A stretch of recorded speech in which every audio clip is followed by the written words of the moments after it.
What if I were to suggest that you play a key role in the awakening world? And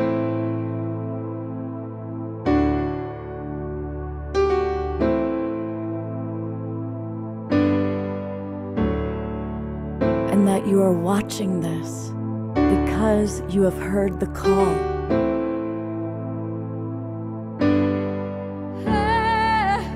We can start right now by opening our hearts and minds.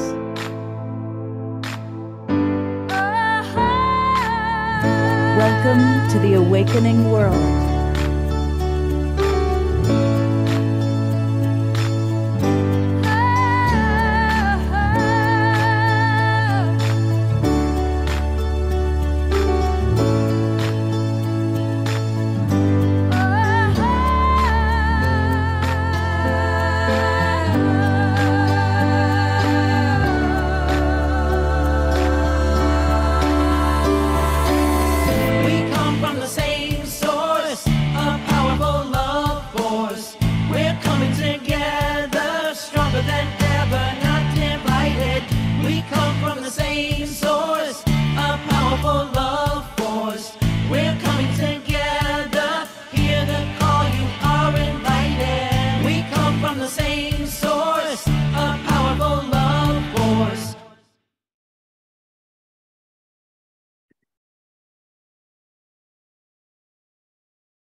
Hey, good evening, everybody. Welcome to the Awakening World, our Wednesday night edition. I'm Love Coach Scott Katamas. I'm your host. I'm excited. I feel like a little kid. We are going to have a really unique series of experiences tonight. And so get ready, put aside everything else, get ready for a powerful series of experiences on the Awakening World. Zenka Caro is with us, and she has been telling me about this incredible human being, this wonderful, beautiful soul named Altair. And I'm so grateful that both Zenka and Altair are with us tonight to take us on a journey. So I'm excited. Now, I want to welcome all of our friends that are in the Zoom room. I see we've got about 20 of our regulars with us and more joining. But I also want to acknowledge all of you, maybe hundreds of you, who are watching on Facebook. A big thank you to John and Summer Raymer. They run the Sign Network, which gets us out to as many as 135 Facebook groups and pages. Now, it's great for you to watch us that way, but tonight's the night you really are going to want to consider joining the Global Peace Tribe. And that way you get the links to all of our shows, including right now tonight, and you can come in and interact with us more directly. And we usually put a lot of important links into the Zoom room, and there's a whole Zoom room chat, and there's a whole Global Peace Tribe community that's growing. So it's really easy to join us. Just go to globalpeacetribe.com, globalpeacetribe.com. You can learn more about us, and then click register for the new season. And when you click register for the new season, of course, that'll take you to our registration page. As I said, we do 3 or 4 shows every week. And the shows are always filled with fascinating guests, always wonderful co-hosts, live music. Omashar, our house musician, is always with us. And this is the show you're going to see tonight. We're going to learn all about contacting with extraterrestrial intelligence. Wow. On Saturday, we're traveling the globe with Portal to Ascension. And again, a lot of the leaders in the New Thought movement, especially as it relates to global consciousness and awakening, UFOs, extraterrestrial intelligence. I'm co-hosting with Neil Gar on Saturday night, and he runs Portal to Ascension, and he's invited several of his favorite teachers with us. And then we always have live music. And on Saturday night, we've got Larissa Stowe, who we adore, as well as Destiny Love, and of course, Omashar. And you're going to hear from Omashar in about 2 minutes. And then on Sunday, we complete this kind of weekend, where we're kind of focusing on our galactic family with a show called Angels, Aliens, and Altered States with bestselling author Beth Bell and our Global Peace Triber, Easter Kamala, and that's this week. And that's an example. Now, this weekend, we're focusing on our galactic family. Last weekend, we focused on enlightened partnerships and relationship. Sometimes we focus on the environment. We focus on all sorts of really important things as it relates to this awakening world. And one of the most wonderful parts of the Global Peace Tribe is that every Wednesday night, we have Trish as our co-host. And we are almost to our 3-year anniversary of doing shows together, Trish. We're getting close. It's coming up. What are we going to do? Celebrate you, that's for sure. We'll have to put together a special show where we have some of our favorite people come in and visit with us. Oh, I love that. I was like, oh, I'd love to just celebrate everyone out there as well. I got some ideas. I'll talk to you about them. Now, when we've done a lot of shows with Elizabeth April and Galactic Family and Alan Steinfeld, when you hear that we're going to tonight learn more about connecting with ET intelligence, what comes up for you? You know, ever since I was a little girl, I would pray or talk to anyone who would be like, please get me out of here. Come on. That's what comes up for me. I was like, oh, and I was like, maybe I'm trying too hard. Yeah, well, tonight we're going to have an experience. We're going to learn how to do it. So I'm excited. Humans are a thing. Go ahead. Humans are a whole other thing. I would definitely be interested in like having some connection and tea maybe with another sort of being. Yep, some cosmic tea. Well, we're going to have some cosmic tea with Zenka and Altair. But we always start and end our shows with the wonderful music, usually from Omashar. Hey, brother, and what comes up for you when you think about ET intelligence?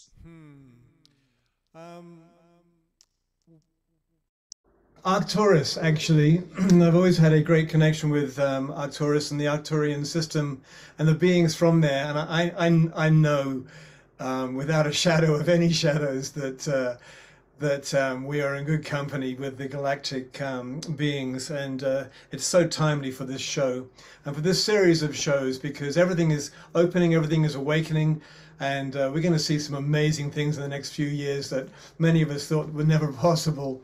So I'm going to sing this song called Going Home. Both of my songs have the name home in tonight, so here we are, we're going home, and I'm so grateful to be present with Zenka and Altair and Trish and Scott and all of our global tribers, peace tribers tonight. So here we go.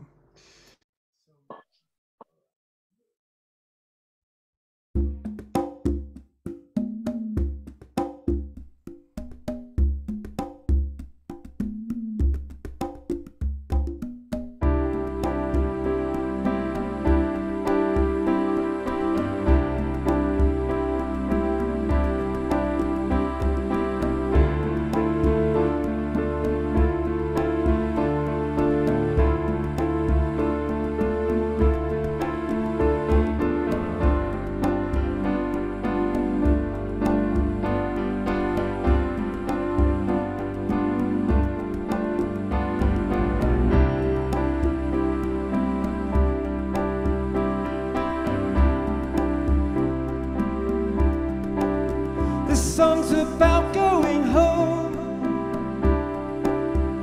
about hopes and dreams,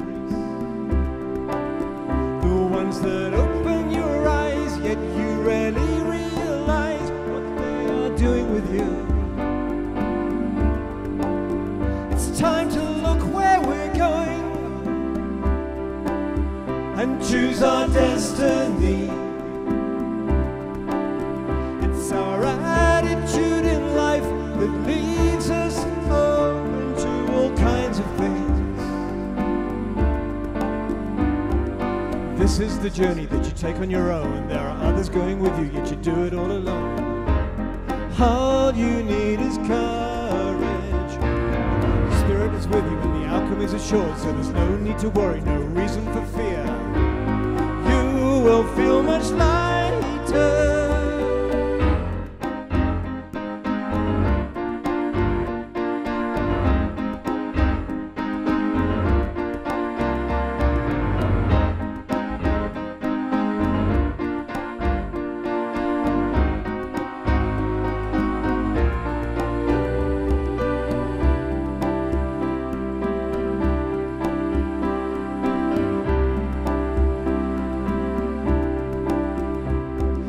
Use what you know well,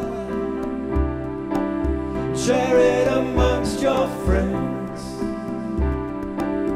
I can't conceive of a world where there's no feeling at all, no time for greater things. Only one thing to say, and that's to enjoy yourself. There's no one better than you to do what you do, to go for anything. This is the journey that you take on your own. There are others going with you, yet you do it all alone. All you need is courage. Spirit is with you and the outcome is assured. So there's no need to worry, no reason for fear. You will feel much lighter.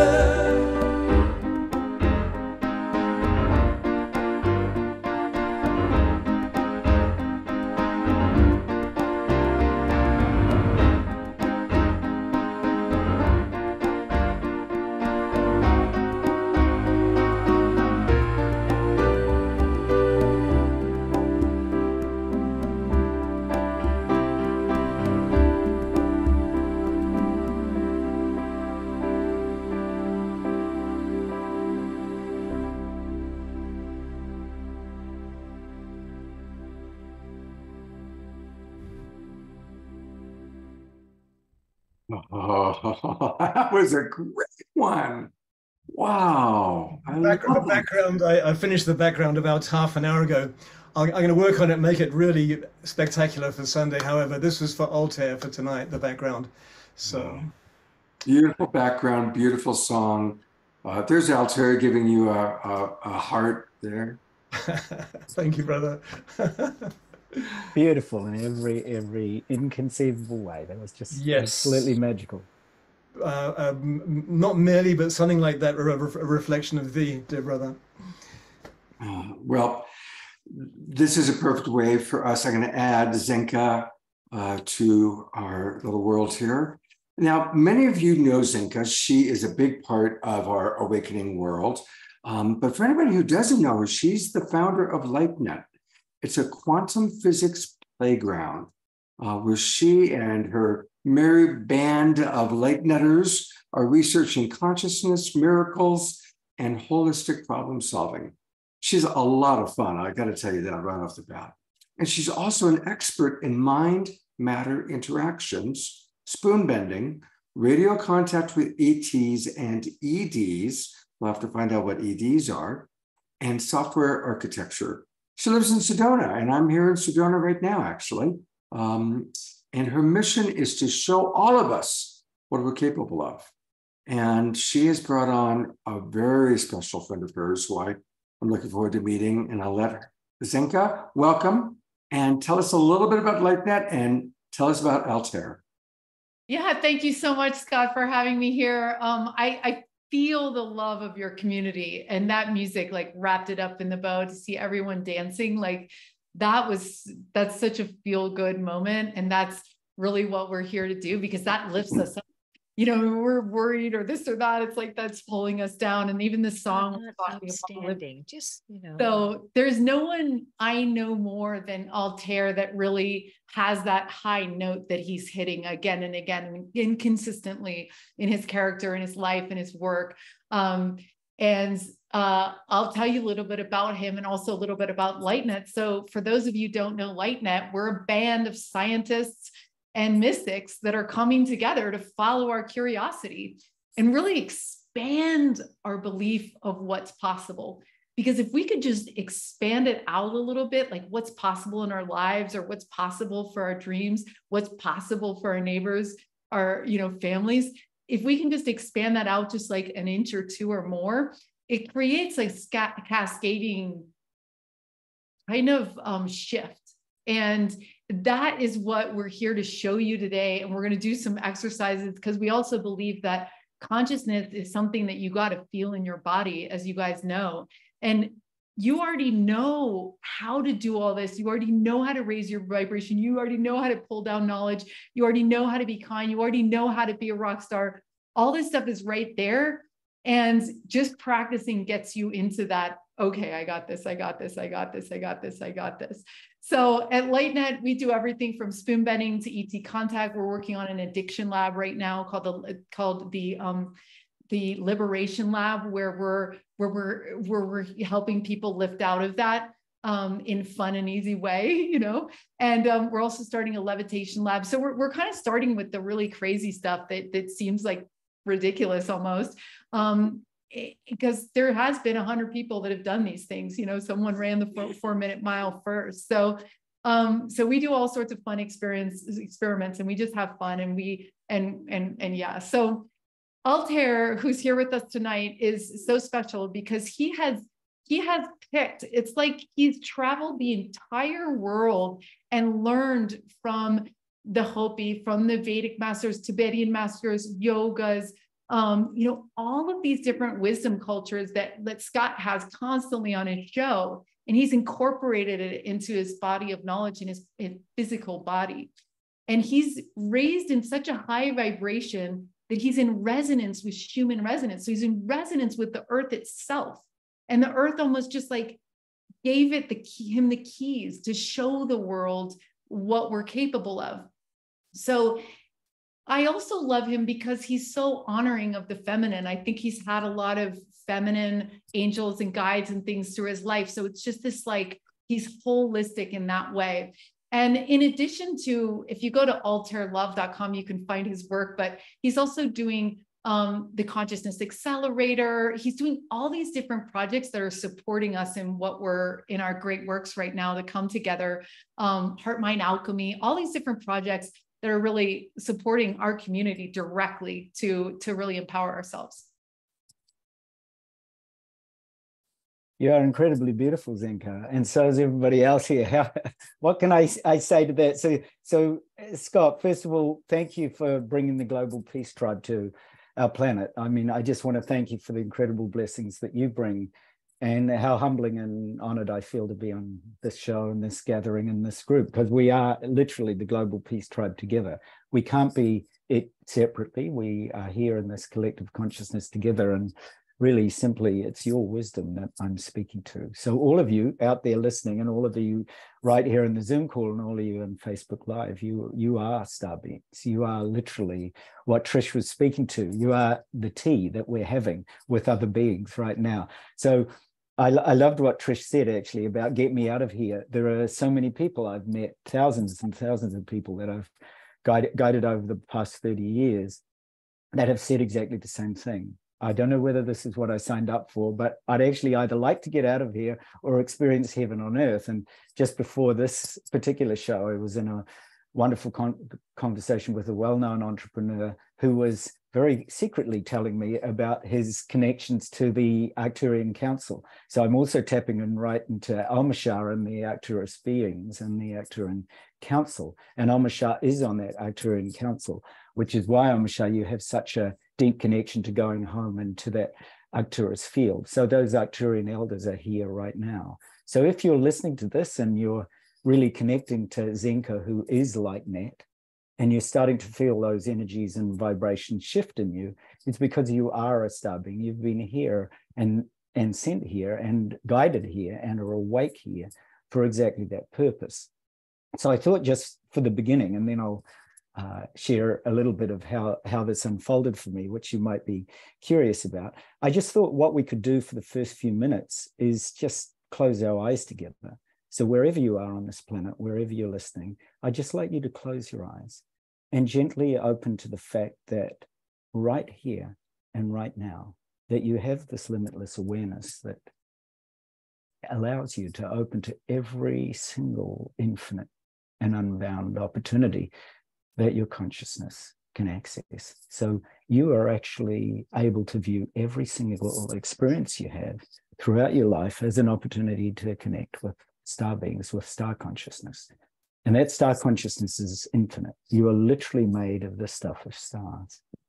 So I want you just to rest in that knowing for a moment. There's a sense of where you're resting and dropping and sinking. So coming out of that busy mind, dropping into your heart, and letting go and really resting in that loving, compassionate awareness. where every single experience unfolds as a limitless and boundless opportunity to know source, or know boundlessness, or know that cosmos that you've, right from the moment you incarnated on earth, that you knew you were a boundless, infinite being. So get really comfortable. Just say hi to your body. The body is a sacred vehicle, but you're not the body. So actually reach out to your body, allow it to be nurtured and loved, sit there in a way that's relaxed and alert. And do whatever you need to do to truly connect to a time or an experience when you felt that connection to the stars or to those star beings. So it might be something that really helps you to let go. You could imagine yourself out on the ground, lying on your back, looking up at the stars that you might have done as a child, and just realizing that you were intimately connected with all the stars. And there might be a particular star or star system right now that you're guided to. Could be Sirian, could be Pleiadian, could be Arcturian, could be Lyran, could be Hydron, could be Orion. So you're just aware of the starlight shining down on you. You might be aware of a breeze caressing your skin. There's a really felt sense of this interconnectedness to all things. It's like sliding into a warm bath of starlight. So whatever helps you to really deeply connect and really deeply relax, just take a few moments to do that. Just notice how it feels in your body. So you're resting in this star consciousness. Just as Trish said, having tea. It's as simple as that. You're resting in this consciousness that you're boundless, that you are infinite. And equally, you can open your heart. So coming down and out of your head, come into your heart and open your heart to the fact that we're doing this for everybody on this planet. That we're not just connecting to Karen and Omashar and Trish and Melinda and Dia and Ashley and Wild Abbot Jerry and Zenka and all the people on this call, with Scott, with Lynn Leaf, with Tom, with Kathy, that you're connecting in with all of these beings, and that collectively we are raising the frequency of our consciousness right this moment by simply being aware of this love and having a tremendous gratitude, and in fact dedicating this awareness to the power and the presence of everybody here on this call and everybody listening on Facebook Live. That we're actually opening to every single one of them as our star family. So really connect with that open-heartedness. And then just as Trish said about having tea with those connections, I want you to bring in front of you a sense, a feeling of what it might be like to sit with an elder, perhaps from the Arcturian Council, or maybe from the Pleiadian constellation. So I want you to really feel this being, this elder in front of you. You can imagine them in the form of light. So not solid, more like rainbow light. That they represent love or compassion or joy or peace. That global peace tribe, right? It's right here in front of you. And it's here in a star form. So most important is to simply feel the presence of that star being, that elder or that Pleiadian council, that Arcturian council. Because they're your guide, they're your mentor. They're like your guardian angel, and they're right present in front of you. I want you to feel that. And then I want you to feel that connection right at your right shoulder. So it's as if they're supporting you. And then feel them behind you, as if you're leaning back, as if you're able to actually rest in their arms, in those arms of light, star consciousness. It's really beautiful. You might get a chill up your back. You might feel tingles or sensations in your crown or third eye. You might feel an opening in your throat or heart. And then feel it to your left. And then feel the connections with our planet flowing up through your feet, calves, thighs, hips, into your belly, and up into your heart. And then feel into the energy above your crown. And feel as if you're connected to that star system through this elder or through this guide or through this mentor or through this angelic being.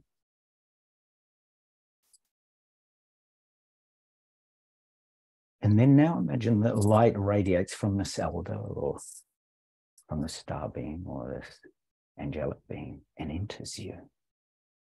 And the essence of that light is love and compassion. It's exactly the global peace you've been looking for. All that wisdom strikes you. The light enters your heart. And as it does, your conceptual mind, with all its grasping and confusion, is liberated entirely and dissolves into space itself. And you become the essence of that star civilization. You become that essence, that quality yourself. Trust that you are one with this star nation, with this star being. This is what the elders of all indigenous peoples know.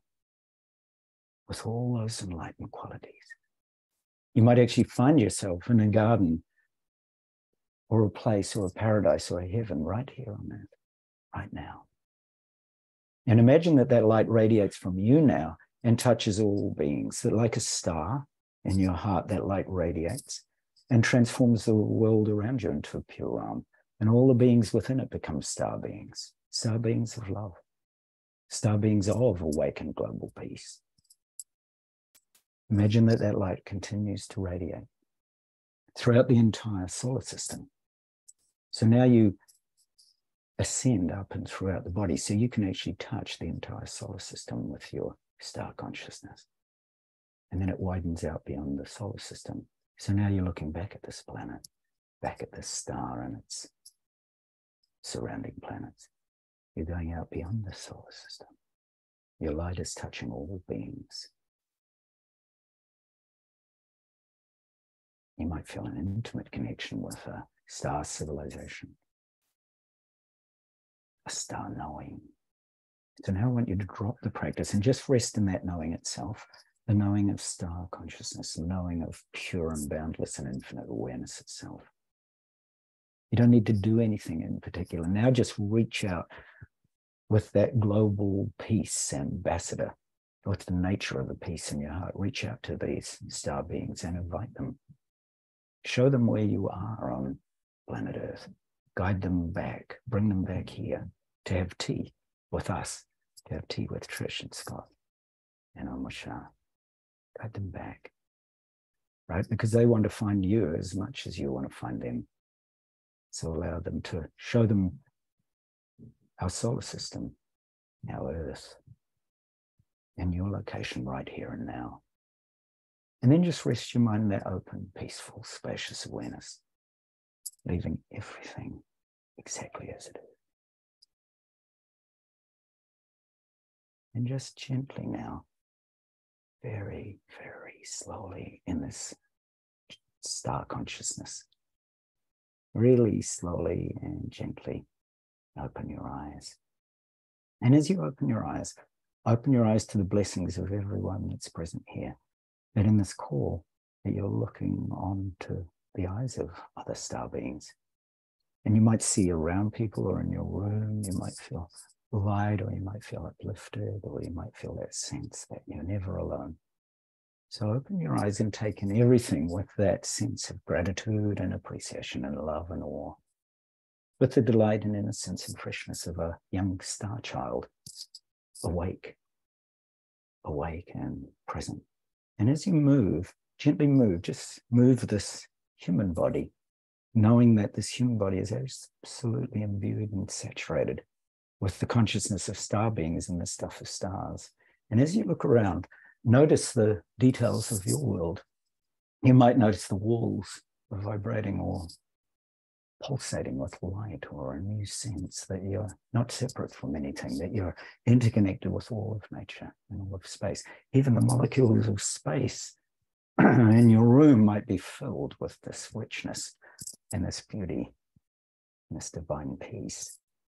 And you'll notice that everything happens when you drop into this awareness, which is now available to you whenever you want to access it, simply by bringing your awareness to the knowing of yourself as this limitless and wise star being.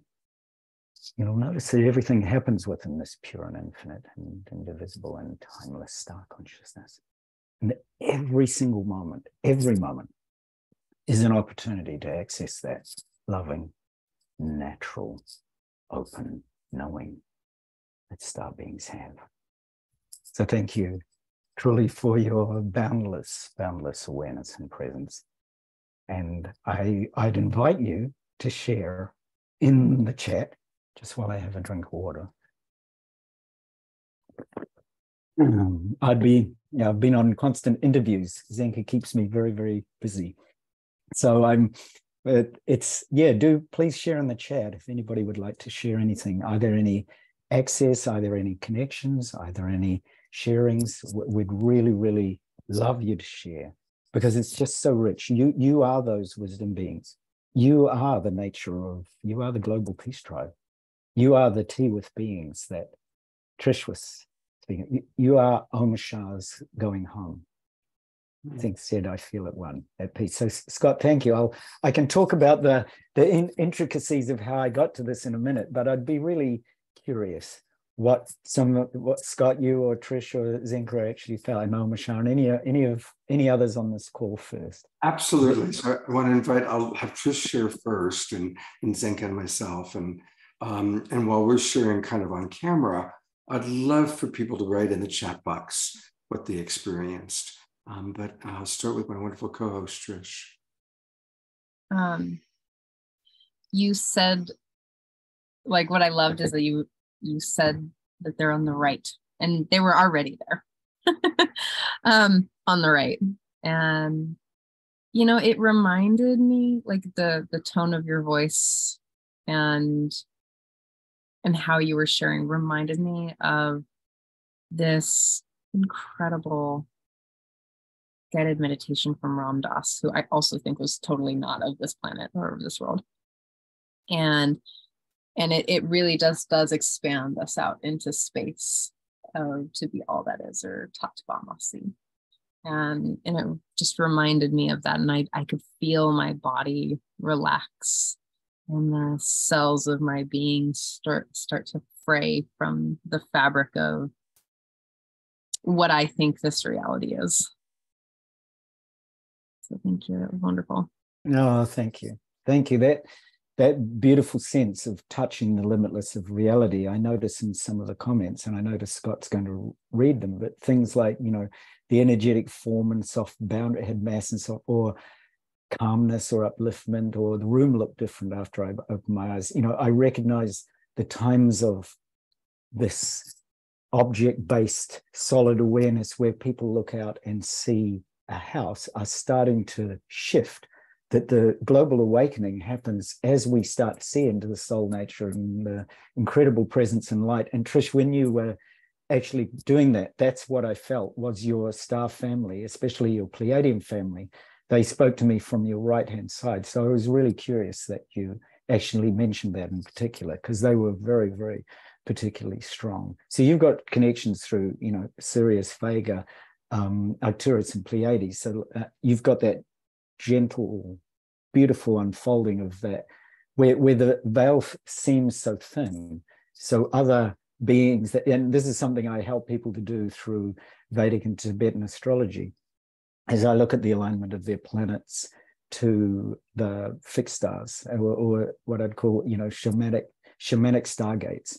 So that I help people to identify how in their astrology that they were basically set up from birth by their star councils to bring particular messages. So I love that you are that for us. So thank you for that incredible wisdom, Trish, because you're really and there's a real power in that right side opening to those light councils, because there's a whole shift that happens for people once they start to have a felt sense of this very real and palpable presence.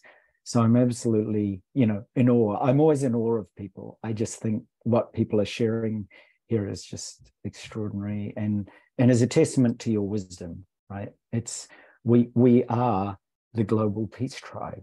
Therefore, we all need to be leaders of that global peace tribe in our communities. And by waking up through this consciousness and knowing that the limitless and boundless treasures and gifts of the universe are actually for all of us to reach out to and uplift all those in our, you know, neighborhood, the people that when we go to the shop, I see when I go to our local supermarket. I see all those beings as angels of bodhisattvas and star beings. And I greet them because I'm in Japan. Of course, they think I'm wacky, but they love it. They smile, they chortle, because I greet them in a sort of honorific title by saying, you know, I deeply honor your presence and service as a bodhisattva. So I might call them Kannon-sama, which is the goddess of compassion and light in Japan, and everybody knows who that is. So if I greet somebody as that, they chuckle and laugh, and then the next time I come into the shop, of course, there's already a bright, radiant smile and a beautiful, radiant sense of presence, because they remember that this very odd being in a human, you know, uniform actually greeted them as something that was out of this world. So I love that part, that we can have a positive impact in our neighborhood, in our shops, by simply greeting people and acknowledging the limitless and boundless awareness of who they are. So I feel you doing that, Trish, with every word that you say. So thank you for being that limitless connection for us. Very, very grateful. Okay. Yes. And to you. I would love to hear from you, Zenka. And earlier, Zenka, when you were talking about the 4-minute mile, this is always a great human story. Nobody could run a 4-minute mile until an Englishman named Roger Bannister did it. And then right away, people started doing it. And now a good high school track runner can do a 4-minute mile. Well, from now on, Zenka, you are the Roger Bannister of the Global Peace Tribe. You are the one who does it first, and we go, oh my God, I can bend a spoon. Oh my God, I can connect to an ET or to Altair. So love to hear what your experience was. And I'm going to read some of the comments. We're going to hear from Omashar also of what other people experienced. Yeah, thank you so much, Scott. And thank you, Altair. Yeah, I really think that, this is for pioneering minds, even though there's a huge rush right now to create a galactic narrative, right? Because as we know, the galactics are, they're more loving, they're smarter, they're a little bit more evolved. You know what I mean? So tying ourselves into them and angels and God and everything else above, it's like we're stretching out to, we're like increasing our energy field, and like to be in that field with Altair right now, it felt really good. And it felt like this inner peace was going to cause the outer peace in my room. You know what I mean? And that's kind of right how we know it works. So when we cultivate ourselves, and then I also feel like connecting with angels, God, ETs, all that stuff, you feel so not alone, because you're going to start seeing miracles, synchronicities in your life that you cannot explain. And everyone is like a love letter. It's like a love letter. The song that comes on for you, the number that you see, the animal that crosses the street when you're jogging. I mean, it's like, and so your heart just starts bursting with this feeling, these feelings that he was evoking in us right now. And that's contagious. Like he was saying, like you're meeting the person in the supermarket. Like, so yeah, I think I really enjoyed that experience we just did with Altair. And it's interesting because I've had many experiences with Altair, and they're all been completely different practices. And this one was really great because it's like I have a lot of curiosity. It's like we're becoming anthropologists to these other nations who are going to start showing up in the next like 5 years or less. They will be integrated. It will be wild, and it's going to be wild, and it's going to be a renaissance of healing and technology and curiosity, really, because we're going to be like, what do you guys eat? What do you guys do? How does this work? What is your machine? Like, how do your time travel work? It's just like, wow. And there's going to be collaboration. And so I can't wait for that. And so if you're here now doing this, you're part of placing this galactic narrative in a loving way. And it's very important, because if you listen to 3,000 people are going to put it on the TV as being like scary or whatever, then that's a problem. And I think, I had this tornado experience today where I was watching, your consciousness is almost like a tornado, and you can think of it as like chunks, you know what I mean? Like, a microwave, and it's, just chunks flying through. And when you have an expansive experience like this, especially in ET. Sometimes you think like, oh, the government this, or this is scary, or this is that. It's because it's being threaded with something it goes with, right? So traditionally it's been going with this fear, or it's anti-religious or whatever it is. So it threads that automatically because that's what we've been threading it with. And then you go, oh, wait, I don't have to give that energy. Like, that's not me. That's not the story I'm creating. That's not the truth of what this is. This is love. You know what I mean? And then, so you just don't give it energy. And so you guys are going to start to thread this loving galactic narrative that's going to be so fun to live into in the coming years. I love your enthusiasm, Zenka. Absolutely. I see Karen Eisenberg is applauding there. Beautiful. I'm going to go to Omashar, and then I'm going to read some comments from people. Omashar, how was your experience? Well, I'm just experiencing Zenka's enthusiasm and curiosity, and so I'm really vibing off that. And what I'm really appreciating about this community that we have right now is I feel so safe. I feel really safe. And my first ET contact was when I was in New Zealand, and I was looking for some, I had been invited from New Zealand to come to America and drop everything that was old, everything that was half empty, and live in a new full life.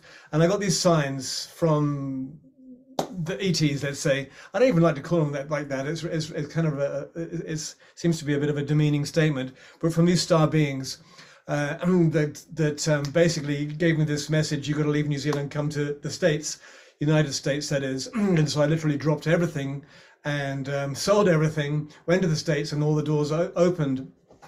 From there, I moved to Fenton Village in Scotland after being in the States for a while, and I'm just making a nutshell here, and just outside the Fenton community. And it was there that I started communicating with the Arcturian Council. And they gave me a sign, which was basically a circle with a triangle in it. They said, every time you want to check in with us, just hold the sign, the circle and the triangle.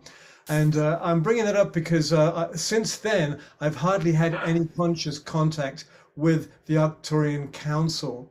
And they've been in my mind somewhere in the back there. My life has taken the forefront, which is I'm grateful that it's fading out now. And so thank you, Altair, for reminding me of my center, and exactly that, brother. So some gratitude there, just for the reminder that I am a star being, earth and star we are. And so namaste and thank you. That is so beautiful. That is, we literally are that. I'm just so deeply connected to all that you've said and Trish has said and what people have said in the comments. So Omashar, thank you, and namaste, and massive hearts to you. Yes. So thank you.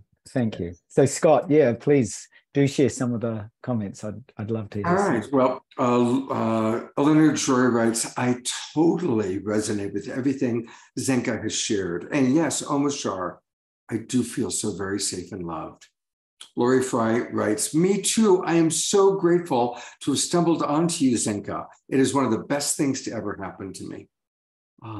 Some of the responses to the experience, Ashley rewrites, being in the awareness and space of the still point, the 0 point, the God space, and the precipice of creation, with everyone included and being present with and for each other. Wanda from Texas writes, isn't it good to play in, quote, God's playhouse, unquote? We are one, and it's so much fun. Dia writes, tears testify to my very real experience. My entire existence became star-like light. Thank you, Altair. So much love. Mark Denisovsky, our wonderful accordion player, writes, I could feel it. When I opened up energetically all the way, I could sense a presence of a very supportive, palpable love field. The energetic form had mass and soft boundaries. Melinda writes, it's hard to explain, but I felt a thinning of reality, and my room looked differently after I opened my eyes. Susan writes, I touched Jupiter. Karen writes, Altair, thank you so much. And Zenka wrote, I feel at once, at one, at peace. So there are some of the wonderful comments. And I'm going to share my experience. I definitely felt right away that when you said the being behind, I immediately felt the being behind. And I've always related to the Pleiades, so I kind of was imagining Pleiadian being. But what was interesting was I then saw that what the being was Yogananda, who's a very special soul in my mind. And I thought, well, no, wait, I was expecting a Pleiadian. I saw Yogananda, and then literally he morphed for a moment into a Pleiadian and then back to my image of Yogananda. And I got chills. It was, so I was like, whoa, okay. I've never put those two together, So that was my experience. Scott, thank you. Now it intrigues me to look at your chart at some point, because Yogananda had a particular aspect with the fixed star Regulus. And I've been in different interviews with different, well-known interviewers like yourself who've had these particular aspects to either the Pleiadian stars or to the fixed stars Regulus. And the number of the fixed stars like Antares or Aldebaran and Fomalid and Regulus are what are known as the four royal stars or the four archangelic stars. So I have no doubt that when I look at what's unfolding, that we'll probably find that same connection. Yogananda had a moon that rose on Regulus, and that connection to the stars and star beings is very much a part of Yogananda's whole, life. In that he was aware of the cosmos. If you look at his cosmic consciousness experience, they describe being in the stuff of stars. And having been a student of his for nigh on 40 years, I'm very and that was my practice, was the Vedic astrology of Swami Sri Yukteswar, his master. So I'm very in touch and connected with the sentiments of your heart around Yogananda and the Pleiades. I just love that connection on every level. Oh, thank you. That's wonderful. Yeah. For people, I know a lot of our friends love Yogananda, and we talk about him sometimes. And his guru, Sri Yukteswar, wrote a book called The Holy Science, which described atomic structure before scientists had discovered atoms and atomic structure. It's a really interesting little, kind of just how connected they were. So, all right. Scott, exactly. Can I just segue into that for just a moment? Yeah. Because the Holy Science, one of the things some corporations asked me to write, they were just intrigued from their share price point of view, what the next 100 years would unfold for them. And I said, why don't you unfold the next 1,000 years? So I actually, using Sri Yukteswar's system, I unfolded the energies that are currently present. So if you look at what we're coming into a Dwapara sub-yuga at 2100 to 2500. So that means, right now we're all well aware of it. There's this use or misuse of energy and technology around the planet. We have got to get that part right, because it starts with the earth, our fundamental connection with the earth and our love of the earth, and our connection with energies that are not going to in any way strip the earth of her resources, because she is us and we're her.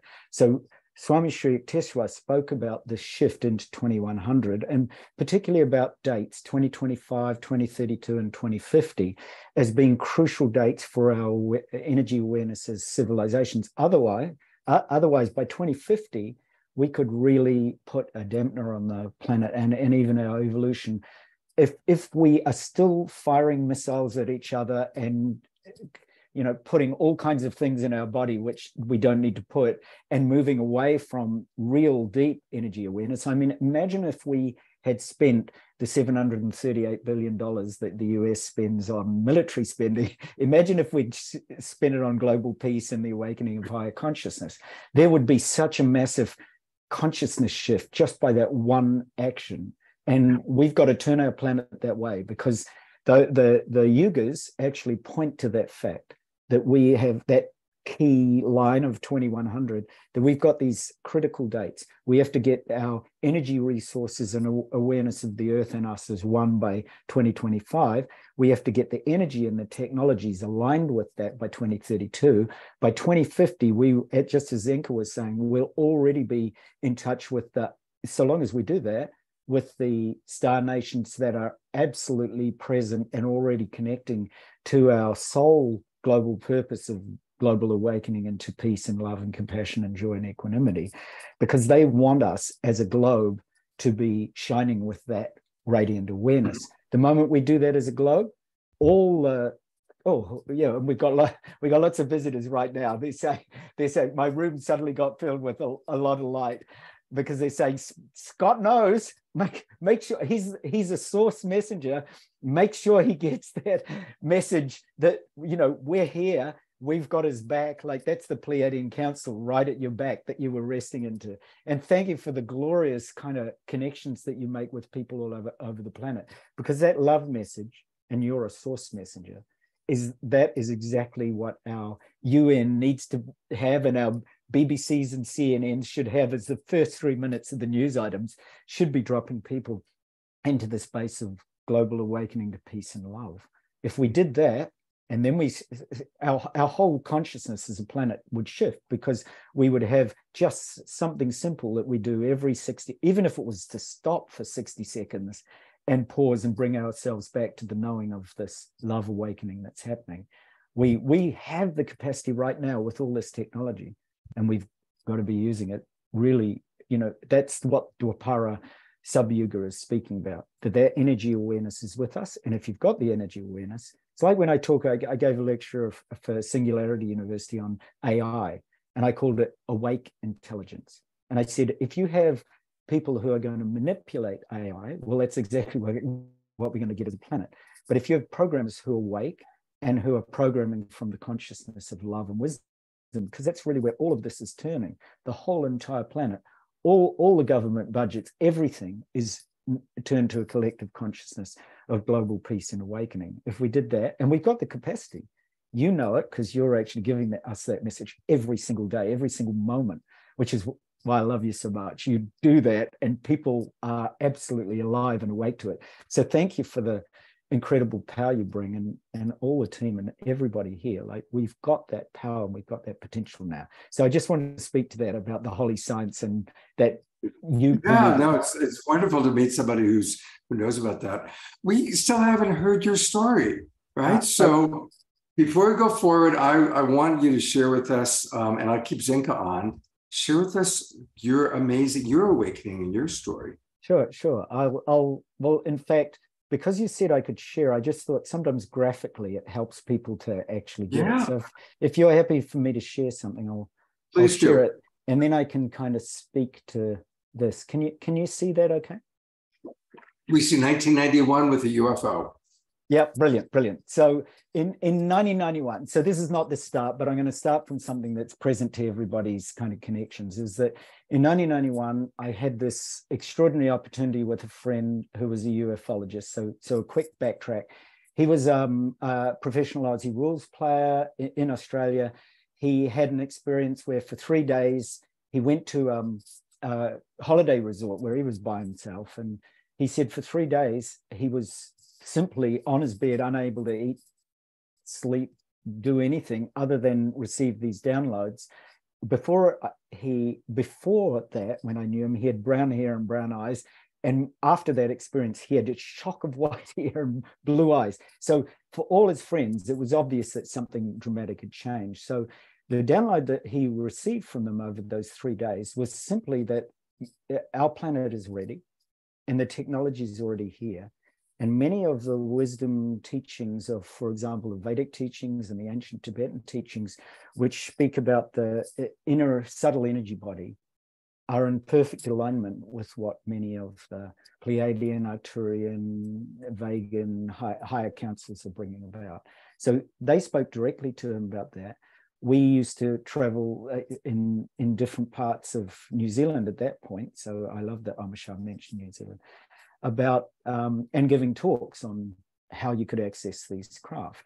And we used to take groups out, and they'd see the most miraculous things, orbs the size of the room that you're in right now, you know, coming out in 10, 20, 30 orbs, coming across the horizon and moving around a group of us and moving back and disappearing. The most fantastic things. So in 1991, we were out on a beach in Sumner, Christchurch, and Steve, his name, everybody seems to be called either Stephen or Stephen Greer or something like that kind of name. He and I stood on this beach with about 30 or 40 witnesses, and we did these practices, which I'm going to share in Contact 100. And this starcraft, looking very, this is a artist simulated version of it, a transparent craft with 3 lights, about the size of 2 jumbo jets, so it was massive. At first, it appeared as a satellite-like craft, and then it descended down over the roofs of the houses and in front of everybody, 30, 40 witnesses.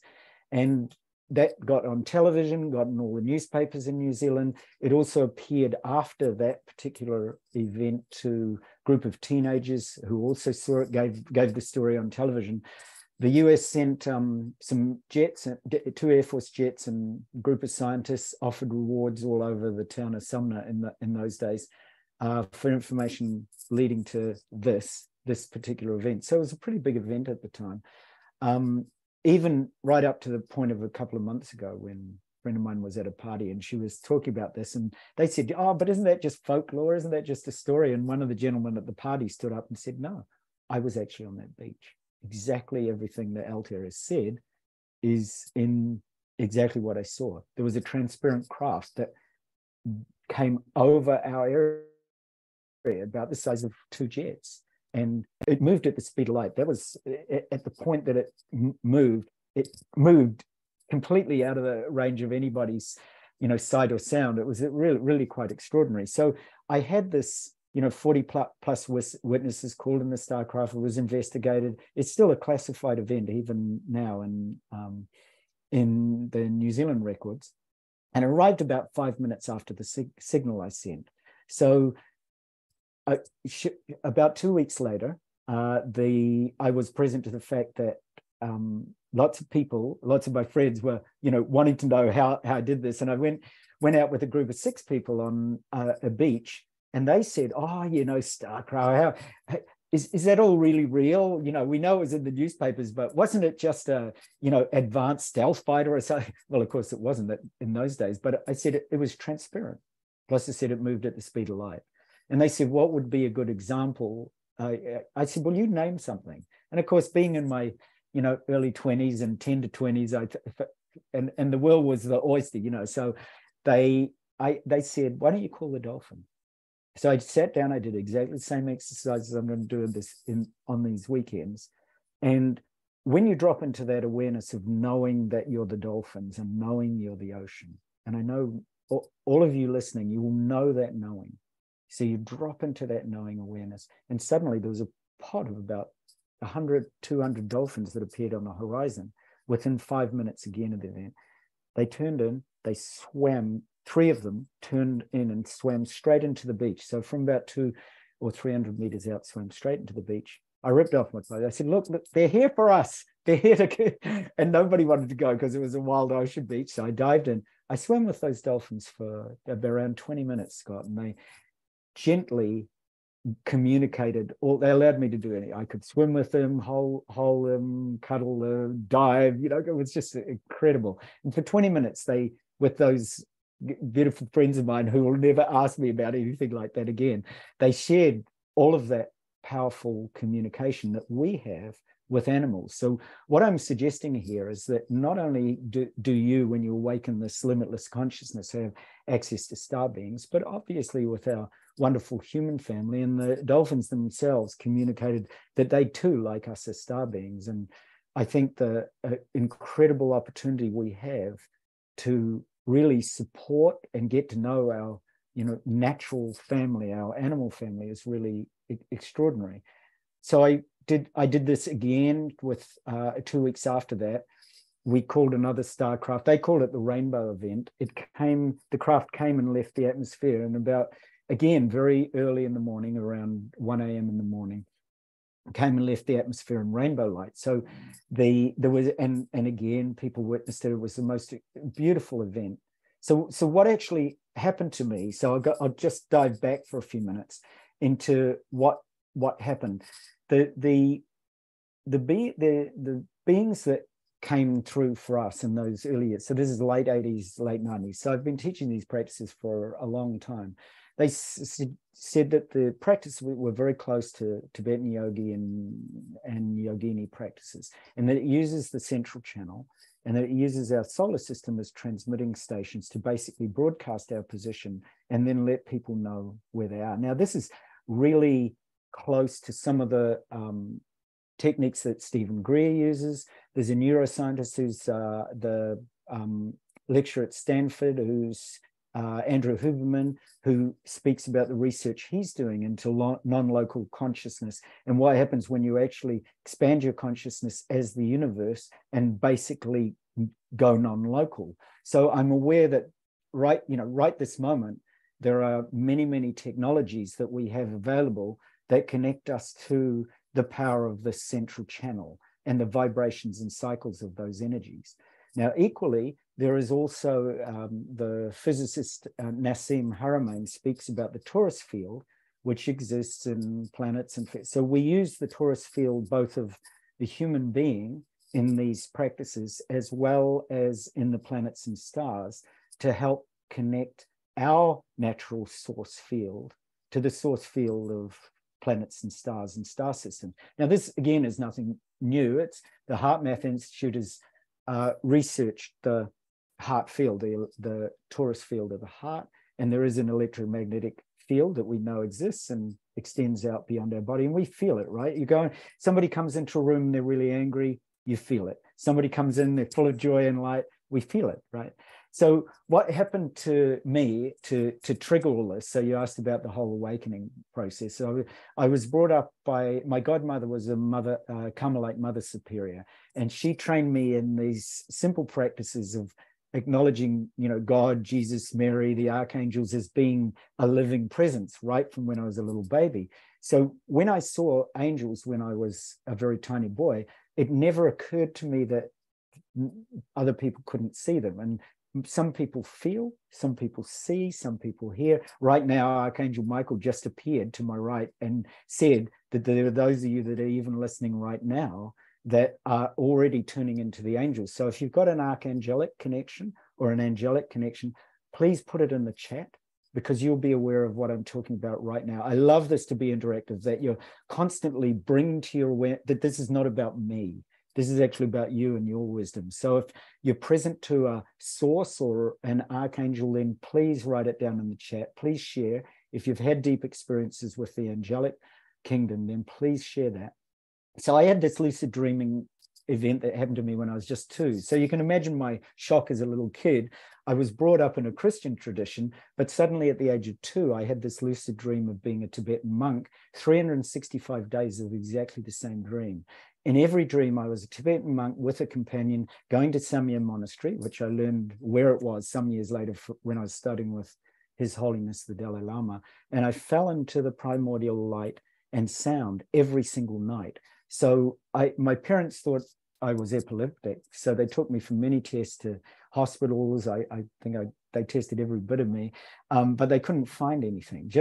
And after 1 year exactly, the dream stopped. But it made me very curious. I wrote to NASA at age 5, asking them to be on the first one-way flight out because I wanted to visit home. So and they wrote very kindly back saying, yes, we'll engage you when you're 18. You're a little bit young and we don't have a starship that's going there. So yet. So this happened when I was very young. It made me very curious, helped me on the path to, getting in touch with the alchemical journey and mystery schools of Saint Germain and then of Yogananda, which I did at a very young age. So I've been, some 30 plus 40 years doing these practices. And when I was, and I had this beautiful experience where I was walking along the street one day and a woman came up to me and said, "You're a monk. You've had a past life as a monk." I hadn't said anything. I didn't know who she was. And she said, "Sai Baba wants to see you. Can you come and visit me. So I went back to a place later that day with some friends that I was with at the time. And she said, Sai Baba tells me if you pray in front of these statues, a miracle will happen. And there was a beautiful statue of Ganesha, quite big, a bronze statue, and one of Kuan Yin, goddess of compassion, or Avalokiteshvara in male form. So I prayed in front of the statue, and the only thing I could think of praying for was for the liberation of all beings on this planet. Just the same mission you're doing, Scott and Trish, and that you're bringing that kind of connection to people. So I really felt into that, and suddenly a number of things happened. So there was amrita or nectar coming out of the trunk of Ganesh that I could taste. No source. I could lift the statue up, turn it up. There was no known source for that. And then when I prayed in front of the Kuan Yin statue, or Kannon as she's known in Japan, a beautiful pearl about this big, a mother and child pearl, started to form and came out from the heart of a bronze statue, actually broke the surface and came through on this delicate silk strand. And I held out my hand and it fell into it. And the woman said, I see, I told you, you were mine. Well, it's not me, right? It's us. There's a collective awareness of the fact that we want this pearl of compassion for every person on the planet. So right inside every one of you is exactly that pearl that, in this case, Long Nu, who was an acolyte of Kuan Yin, is holding. So I used the pearl for many years for healing, had the most miraculous things happen. And on my mum's passing, I left it in her tender care. It was on by that stage, it was on a locket, and it vanished. And prior to that, I'd taken it to a friend of mine who was a jeweler, and he looked at it and he said, I really want to know what this is that you've, where did you get it? And I said, out of the heart of a statue. And he looked at it, he said, I'll give you $1,000 for it. And I said, no, it's not. He said, I'll give you 10,000. I said, I've never seen anything like this. It was the most exquisite, pearl. I mean, a genuine Shintamani stone, if you want to call it that, and, all its beautiful ways. So I've had those kind of beautiful miracles unfold, and it was fantastic. Another example, because since we're speaking to the power of love, and I'm aware that all of you who are present to the power of love and relationships, and that's really at the heart of this. So my beautiful wife and daughter, I've got an 8-year-old, and my wife's Japanese. When I met my wife, there were these 3 shooting stars that shot over our heads. We were out one night, we both still remember it. These incredible stars just shot across it. And I said, look at that. We're destined to meet each other. That's before we knew each other. We just kind of first met.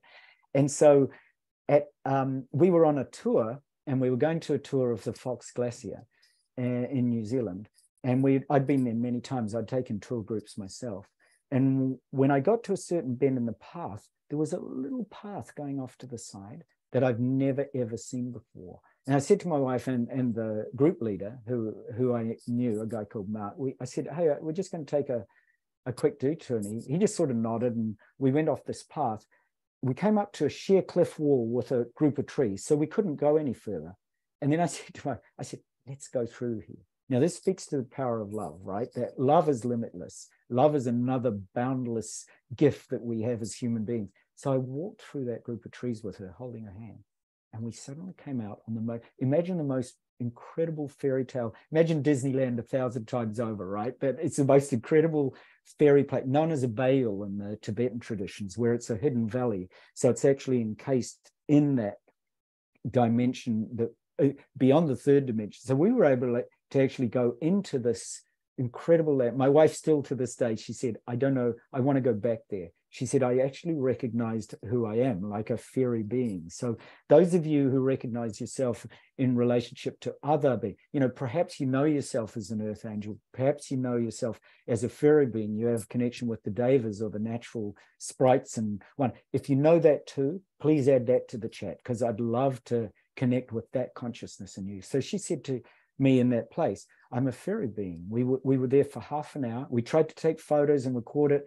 Everything you can imagine, right? The clock stopped.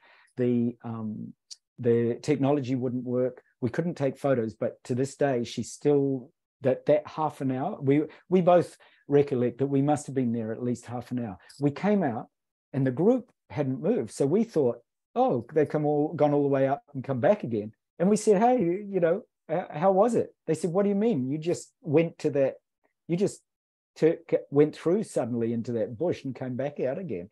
And so for them, no time had passed, but for us, over a half an hour had passed. So it was a really, you know, testament to the power of kind of love and in the love that we hold and the power and the miracles of love. So I'm going to just here's some of my teachers, like we've spoken about Yogananda, the Dalai Lama, Tenzin Wangyal Rinpoche, Mother Mary, Kuan Yin, Mingyu Rinpoche, Sri Yukteswar, Christ or Yeshua. So I've been very fortunate to have learned personally with these teachers, including when people say, but you, by the time that you were alive, Yogananda had passed. I said, when I was 15, I was in my room, and in the middle of the night, I woke up and Yogananda appeared in front of, and he gave me some guidance at that time. It's the only time he's appeared in the body. And the same with Christ. I had when I was 15 years old, I had a friend who was possessed. So I've done a lot of work helping people free themselves, just simply connecting to the power of love and free themselves from obstructions. So she'd been experimenting with lots of things like Ouija boards, and she and a group had come into a lot of trouble. One person was in prison, one person died, one person ended up with a drug overdose. So it was really quite crippling for them.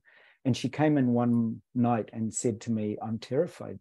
I want help. And I said, go home, go to sleep, come back in the morning. I'll see what arises. So I went to bed and I prayed. And again, the same thing happened. In the middle of the night, I woke up.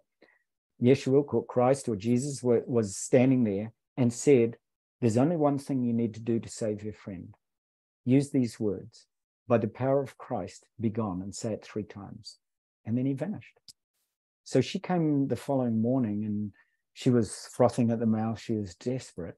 And of course, I was just a young 15-year-old saying, well, I've got nothing to do with this. I got her to lay down. I laid my hands on her and I said those beautiful words, by the power of Christ, be gone, 3 times. She frothed, she kicked. I thought she died because she stopped breathing. And for half an hour, she was out cold.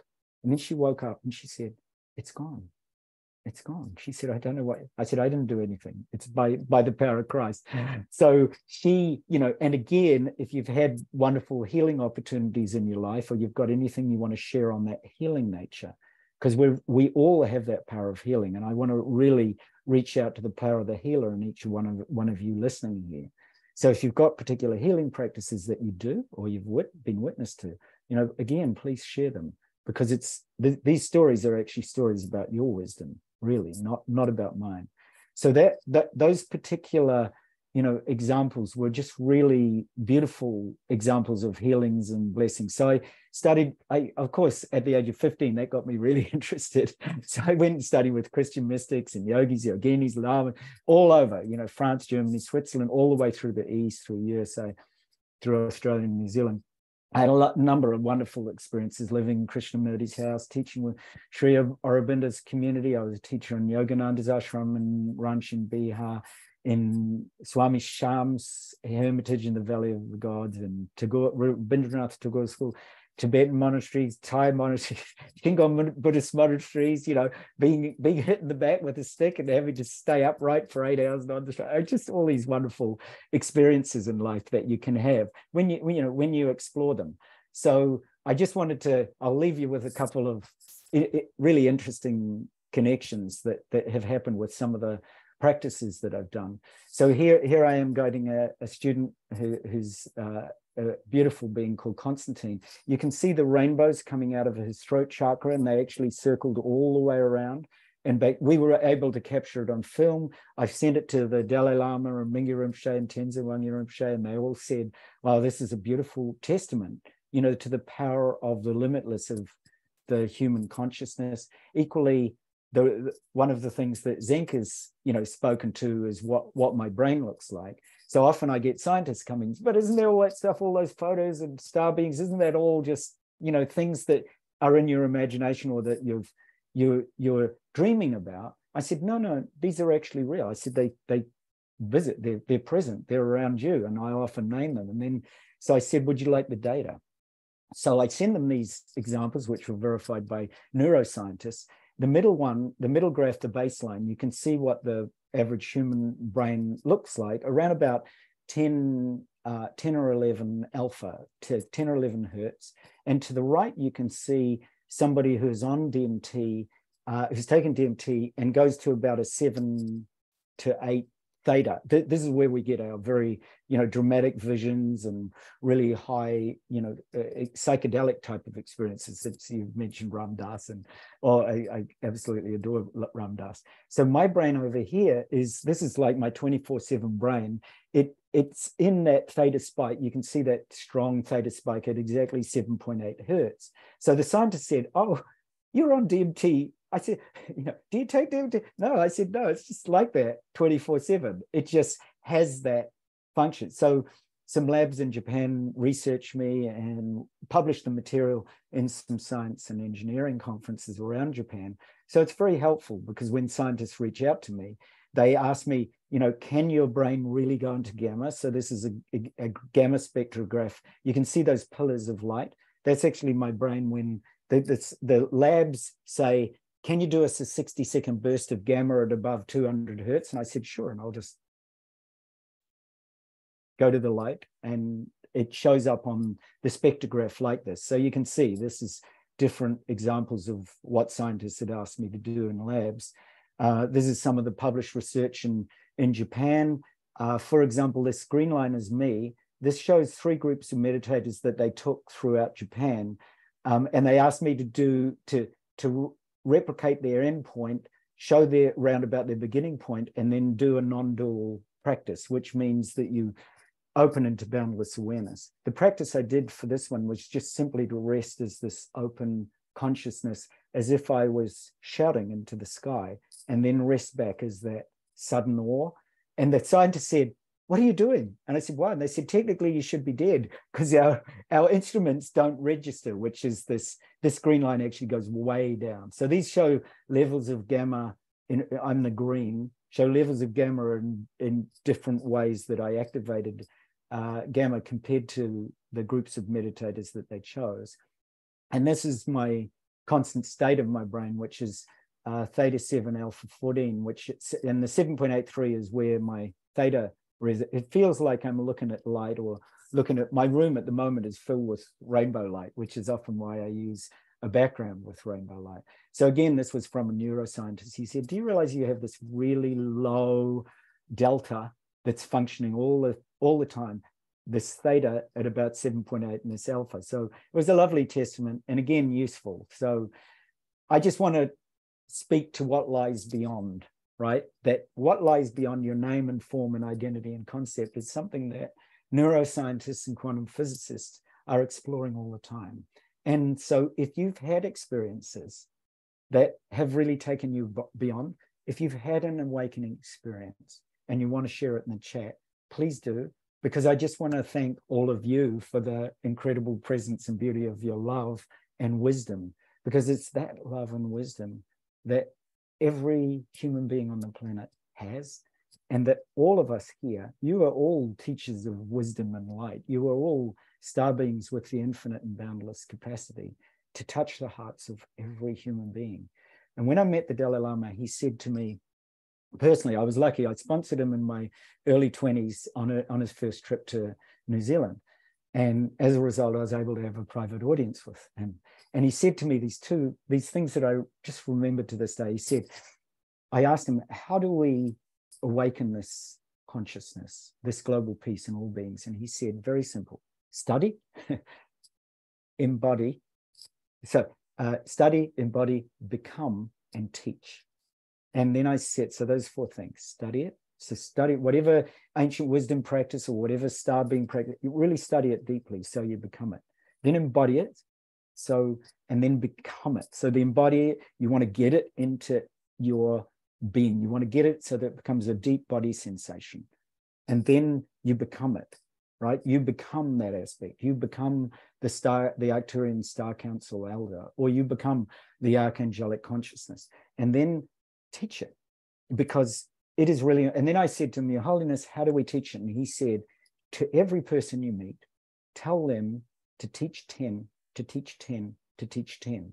And we need that right across our planet. We know that in our education system. Children from the very early stage could be taught how to embody the global awakening of peace and how to embody this knowing awareness, this very simple knowing of the truth of who they truly are, this infinite and boundless being.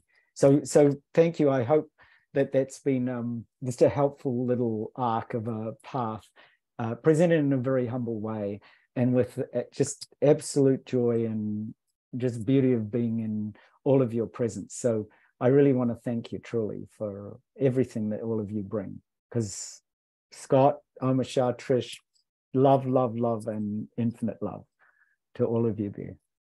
What a fascinating life, and so many amazing experiences. And in our chat box, people have been, really commenting on the various things that, they connect you on. Trish, what stands out for you? Or do you have any questions or thoughts for Altair or Zenka? No, I'm feeling really just peaceful, feeling connected and mellow. I heard though that Zenka was going to do a little something, and that I was also really excited in the background. I mean, what was standing out for me, you guys, is this is the 4-minute mile. Yeah. I think at some point we have an aha moment and we go, oh, we could have done anything. Mm-hmm. Together, we create the world we wake up in every morning. And the world we wake up every morning is only limited by our own consciousness. Mm-hmm. And so when we raise that consciousness high, we really have an unlimited canvas in which to create really cool stuff. Everyone healed, everyone fed, people, their goodness spilling out. When you're having a bad day, it's spilling out to lift you up. This is what's possible. And so Altair shows us on that 4-minute mile, hey, he's living proof in a grounded way that this is, through merging science and spirituality, when we measure this stuff and we walk the path and we live this life, what lies before us is awe-inspiring, miraculous and magical and beautiful and wonderful. And every one of us was given that as our birthright. So I wanted to do a little practice, that Trish was saying, where we're going to look at our subconscious mind, because, we have our conscious mind, which is just this tiny part of it where we set goals in our life, where we think things, but then our reality is built by the results of our subconscious mind. And our subconscious mind is built by all of us. We have contributed chips to this, the society, the newspaper, the school, the this and that, that's all been chipped in, these little pieces. And so now is really a chance where we take inventory of what we actually think deep down, how we actually feel.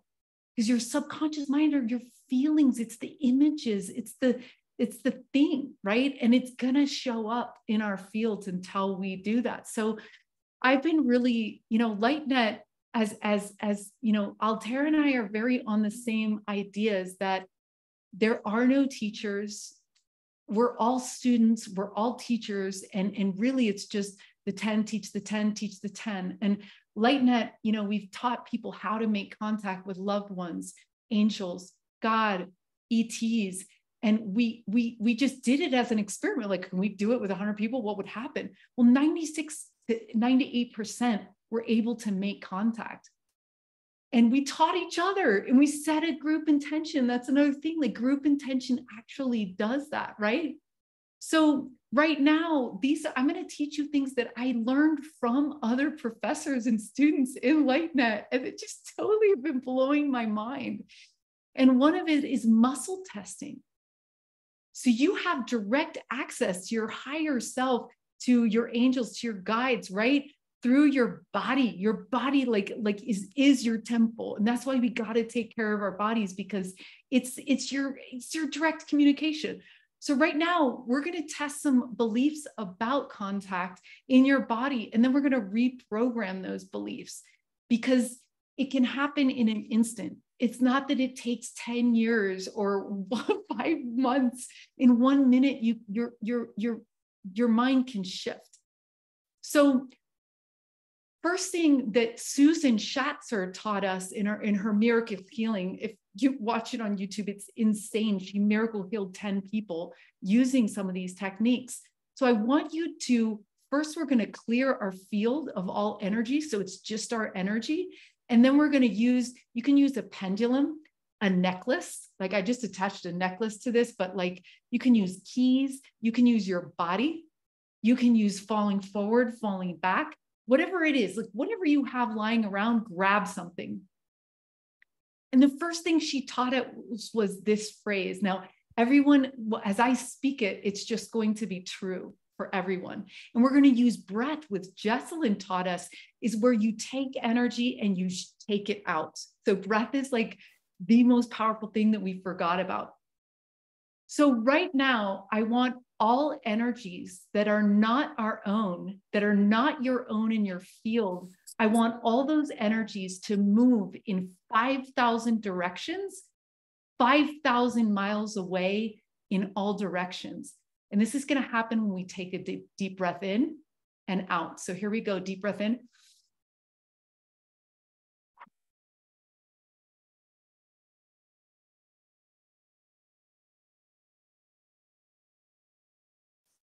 Do you guys feel that silence? Now you have just your energy. And I want you to take your pendulum or your body, and you're going to say, show me a big yes.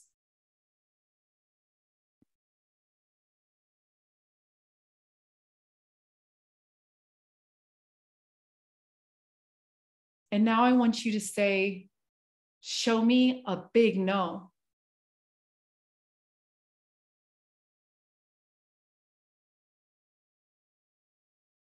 With your body, it might be falling forward or falling back. Now I'm going to ask you to test some ideas that I'm going to call out for you. But before we do that, I want to spend 1.5 minutes right now in silence. And I want you to ask your deepest questions. The ones that get you curious, the ones that get you stuck. Ask yourself right now a few questions to yourself.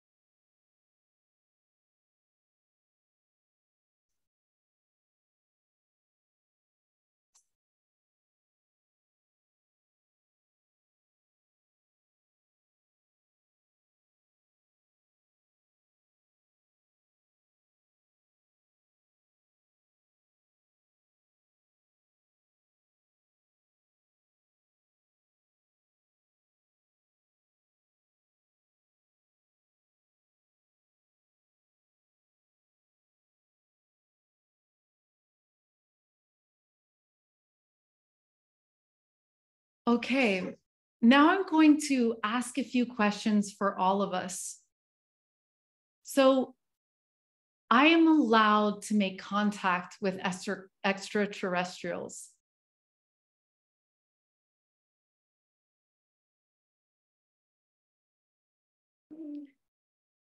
I know how to make contact with extraterrestrials.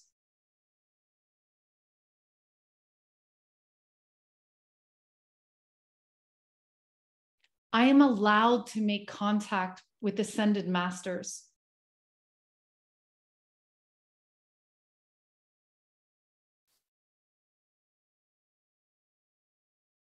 I know how to make contact with ascended masters.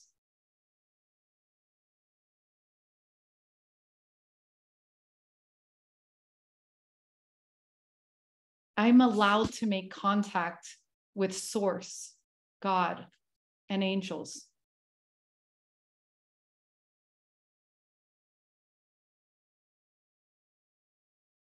I know how to make contact with Source, God, and angels.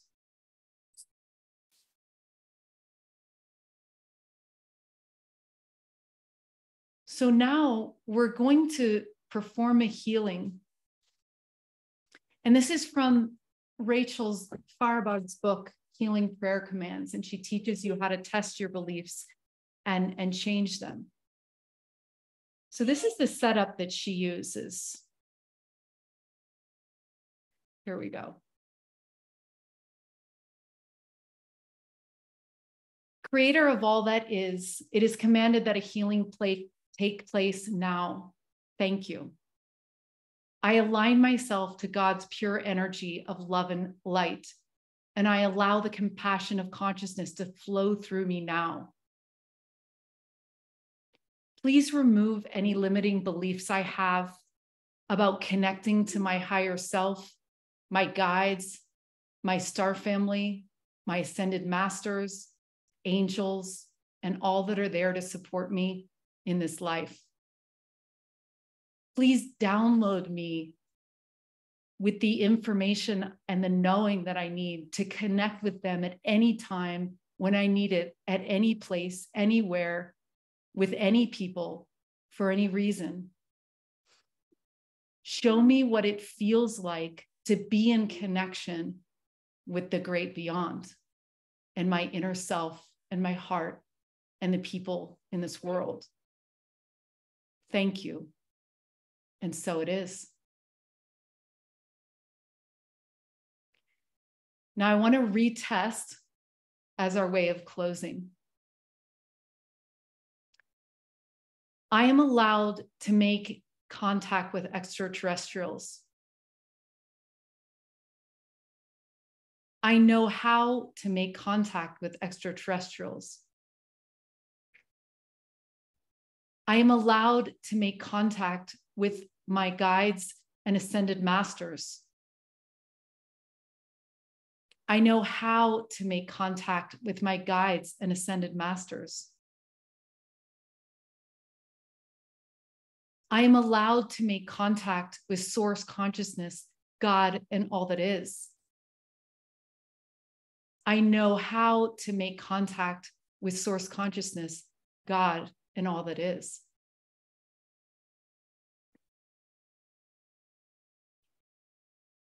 So I hope that you have gotten another tool in your toolbox that Susan and Jessalyn and Rachel have taught me. Altair this weekend is doing Contact 100, and he has 10. I was looking over the schedule. It's like 10 different meditations, practices. We're going to be using sounds, crystals. We're even using smells, you know what I mean? So that we can tap into this as we need to, right? And we're going to be doing an experiment with 100 people where we're going to combine our intention to lift the world into this galactic narrative that's waiting for us, because it's going to be fun and beautiful and just in time. And the people of this world, the global peace tribe, are the ones to usher this forward, because you guys have love in your heart. And that's the story that we want to tell about this grand narrative shift.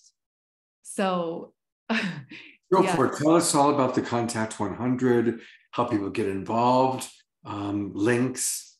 Give us the words. Yeah. So contact100.org is where you can go and sign up. We have only 9 spaces left at this point, and it's less than 48 hours. So Wednesday, Thursday, we have one more night, and then Friday we start. And this is people from all over the world that are coming to learn from Altair. They're coming to tap into his knowing so he can just overflow his consciousness, his mind, so that we can remember this action. And then his vision is that we then teach the next group and the next group. And we want to do this bigger and bigger until we all know what we're capable of and who we have right beside us whenever we need them. So it's so contact100.org. It's $375 per person, but you can bring a friend with you. You can have someone split the cost with you. You can have your wife, your husband, your child, whatever you want right next to you for one price. And you'll have replays as well. You're also going to be tied into the new LightNet beta site, where you're going to be part of this very special group of 100 people, and you'll be connected for, we hope, life. Because I have a feeling some really powerful things are going to happen. We've got some incredible people coming into Sedona for this that have very high consciousness and kindness, just like Altair. So I'm already feeling something big the event just took on a life of its own in the last 4 days, and I was just humbled. So I don't know, Altair, if you want to say anything else about.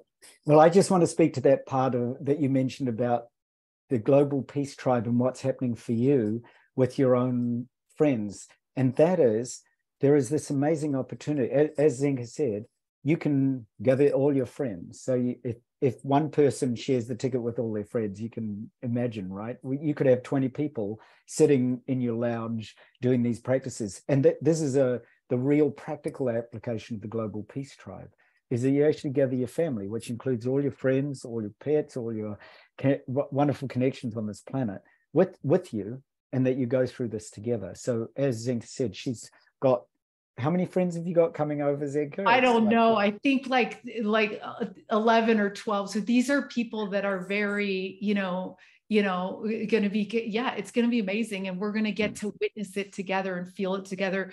We've got Jimmy Blanchette recommending different technologies to measure it. We've got the radios, we've got each other. Like, this is going to be, loving and easy. And what are the exact times on Friday night? Because my memory is it's late. Yeah, so it is. So we've decided that it would be good to get you guys out of your patterning systems. So the first weekend we meet late at night, because it's when the world is quiet and they're sleeping, and we're going to be tuning in. So it's 10 o'clock p.m. PST all the way for 3 hours. And then we do that on Saturday night as well. So it's our own little space together. And then the next weekend we meet to talk about what happened and learn more practices, and also practice like in the day. I mean, we're going to be lucid dreaming. We're going to be working with music. We're going to work with mantras. We're going to be doing all different things that Altair is going to have us doing it all week. So it's kind of it's a big intensive. You will walk away with an experience. I know that. So, and this is a knowing that you'll carry with you in your life. So, and we hope that you'll teach it to others. I love that, Zenka. Exactly as you're speaking to, the Global Peace Tribe. If your attention is on peace, then your awareness is in peace. And it's the same. What we're asking people to do is for 2 weeks to actually be present to not just the global peace, but the galactic peace that's possible when you bring your awareness there. So I give people a lot of homework. To call that StarCraft that we did, we spent 2 weeks in retreat with a whole group of people. And then I'm replicating those conditions. I'm going to ask you for 2 weeks of your life, these amazing 2 weeks, to actually put aside things that you might normally bring your attention to. You don't have to change your routine. You don't have to stop your job, but to bring your awareness to the fact that galactic peace is going to attract galactic beings, that once you've got your awareness there and you bring your attention there, and so I'm going to teach you some of the many ancient technologies, and as well the technology that the Pleiadian Light Council that came through and gave us this information that we were so present to, and that resulted in so many miracles over about the last 30 years. So you will find that your own expanded consciousness has the ability to bring so much love and so much peace, and bring love into your relationships.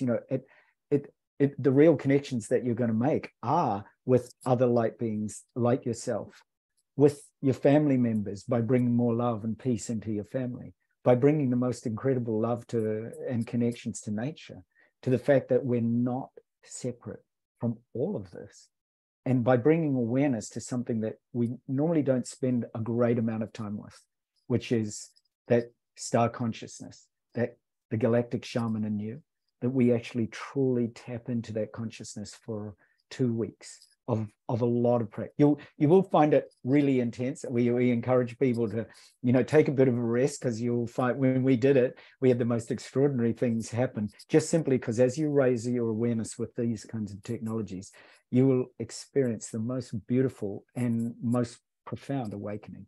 So I'm just speaking to the wisdom in you.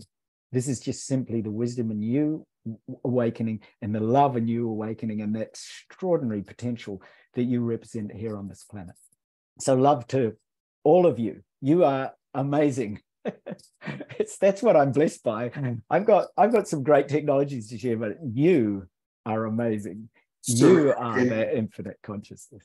All the information is at contact100.org, and it's coming right up. You want to really register now, because you're going to get some important documents and links and videos to kind of prepare you for it. And I'm going to be doing it. I'm really excited. I want to share this with some of you. And we'll all gather together online. And I'm going to talk to Zenka about coming over to her place since I'm in Sedona. That sounds like fun. Yeah. So Friday night, 10 o'clock Pacific time, 1 a.m. for those of you on the East Coast.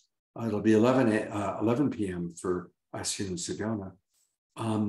Then the following week, it's in the afternoon on Saturday and Sunday.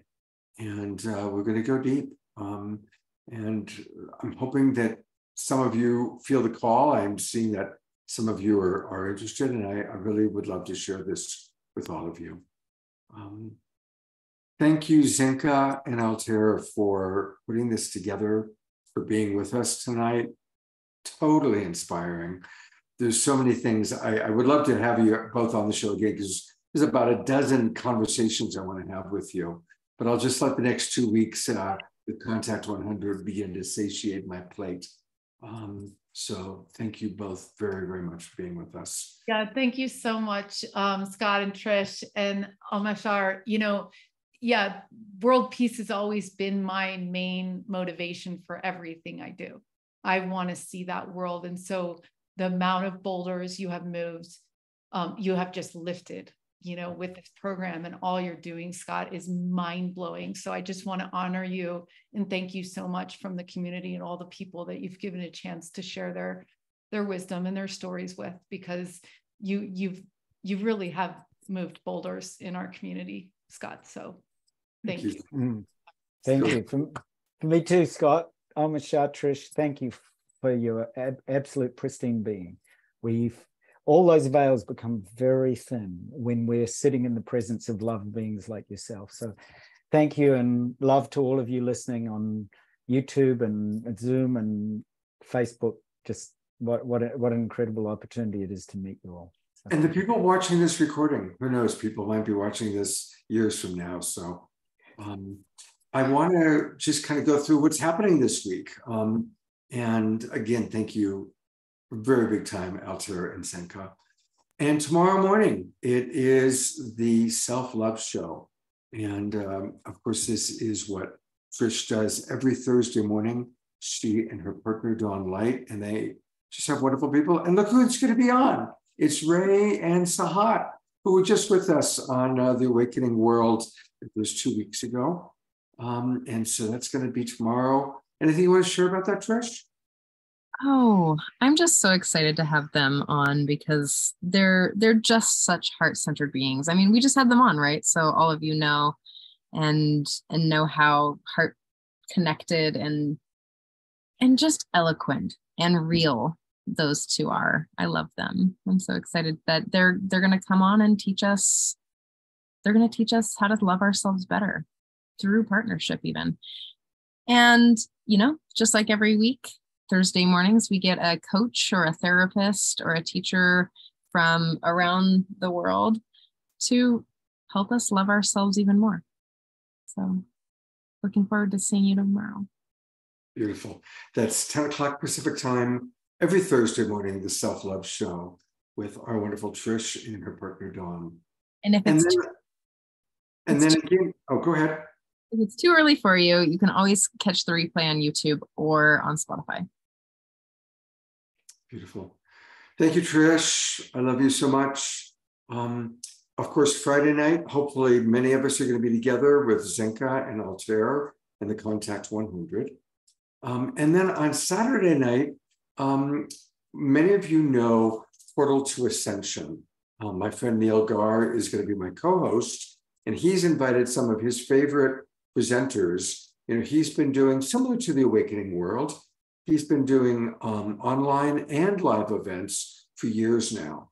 And so we're going to meet some of his wonderful guests, some of his favorites, and also learn about what they're up to. Portal to Ascension is an amazing resource, very similar to Zenka and LightNet. You know, there's these wonderful resources that we all need to know about. And so we've got some wonderful presenters and great music. Of course, Omashar will be with us, and Larissa Stowe, one of our absolute favorites, and Destiny Love, my dear friend. You've seen her on the show. So we're going to have really good music on Saturday night, and we're going to hear from all these wonderful people who are part of Portal to Ascension. And then finally, we, of course, always wrap up every weekend with the Sacred Sunday show. And, you know, this week, the theme has been angels and archetypes and aliens and galactic family. And so, again, we've got, of course, what you just saw tonight. We've got Portal to Ascension Saturday. We've got what many of us are going to be doing on Friday and Saturday night, late at night. But on Sunday, we'll kind of wrap it all up. Beth Bell is a best-selling author who wrote a book all about angels and aliens. And Istar Kamala is really an expert at microdosing, which is a wonderful way for some people to reach higher states of consciousness. And microdosing is like really itty amounts. We're not promoting serious drug use here, but it is an alternative that many people are using. Jasmine Bear had to jump up into my lap while talking today. So there you have it.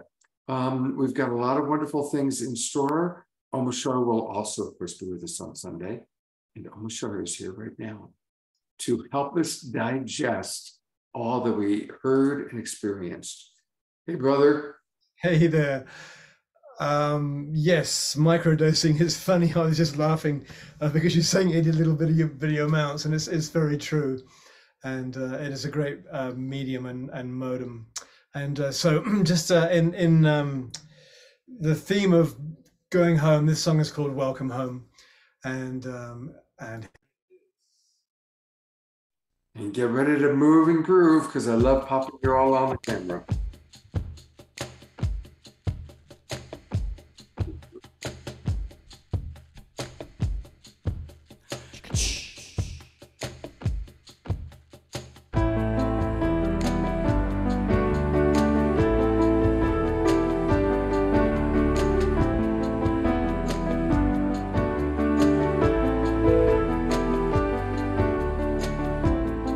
Let me shine a light inside, and I'll show you where your truth resides.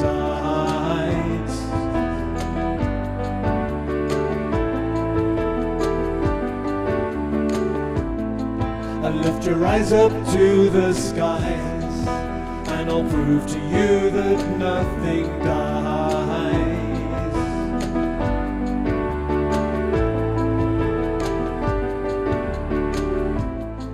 Together we will rise again, and we'll make amends for what we've done.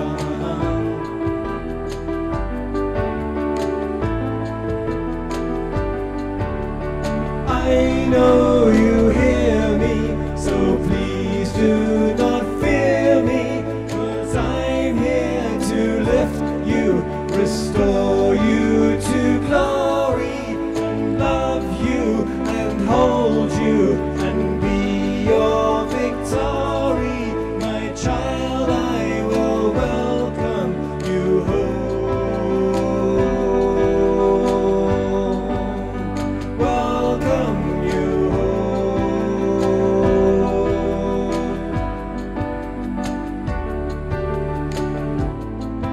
see, it's true that we are one, and we came out from the central sun.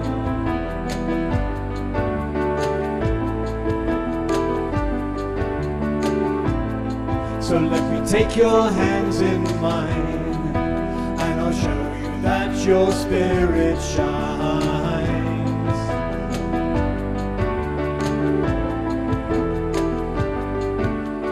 I know you hear me, so please do not fear me, 'cause I am here to lift you, restore you to glory, and love you and hold you and be your victory. My child, I will welcome you home. Welcome you home.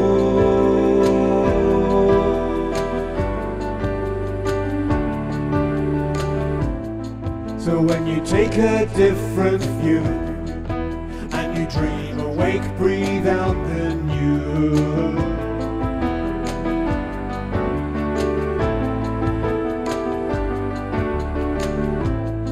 The world will come alive again as we dance and sing and make new friends.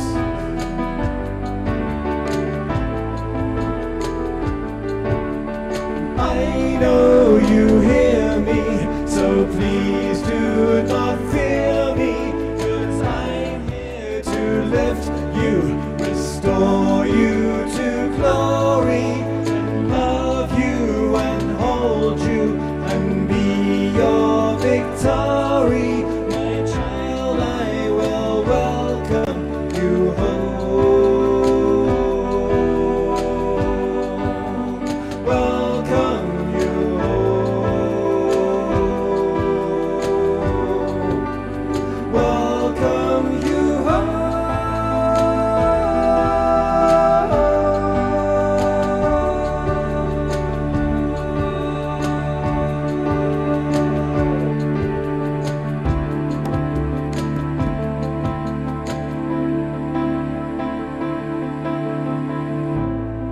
So let me take your hands in mine, 'cause as I look at you, your spirit shines.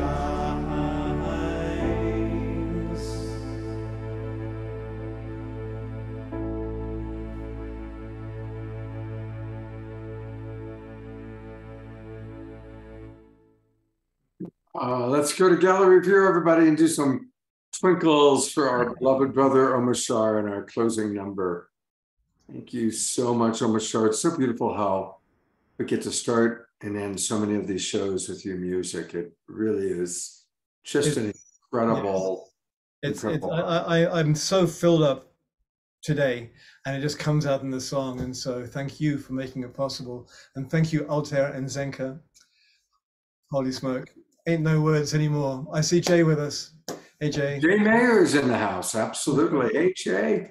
You know, we're doing more and more light touch. Light touch is a wonderful, it's just such an important practice for us to gently touch ourselves and do prayer, blessings for each other, blessings for ourselves. And we're going to do a light touch little practice prayer group on Thursday, tomorrow, at 1 o'clock Pacific time. That way it won't conflict with Trish's self-love show. So if you're interested in joining us, we'll use my personal Zoom room probably. Just send me a message and say, yeah, Scott, I'd like to join you. We all get together for like 20 minutes. And Jay and I think Fanny just came in. Fanny Vigari, there they are. Here we go, add them. They are part of our Light Touch prayer group. Of course, Trish has been a big part of Light Touch. Omashar is doing Light Touch with us and many others. So 1 o'clock Pacific time tomorrow. If you're interested, send me either a Facebook Messenger. It's easy to find me. I'm the only Scott Thomas on Facebook, and you can send me a message. It's easy to find me. I'm the only Scott Thomas on Facebook, and you can send me a message. I'm hearing myself coming in. Maybe Altair will join us for light touch. So anyway, thank you everybody for coming on. And may we just feel, it was so beautiful how Altair helped us to feel our spirit guides, our angels, our beloveds that are with us. So let's carry that with us. Let's pray for our world, for each other, for our relatives, for our ancestors. Thank you, beautiful Global Peace Tribe. I'm looking forward to all the wonderful things we get to share together this weekend. So I'm going to go to gallery view. Take care, everybody. We'll see you very, very soon. Tomorrow morning, Self-Love Show.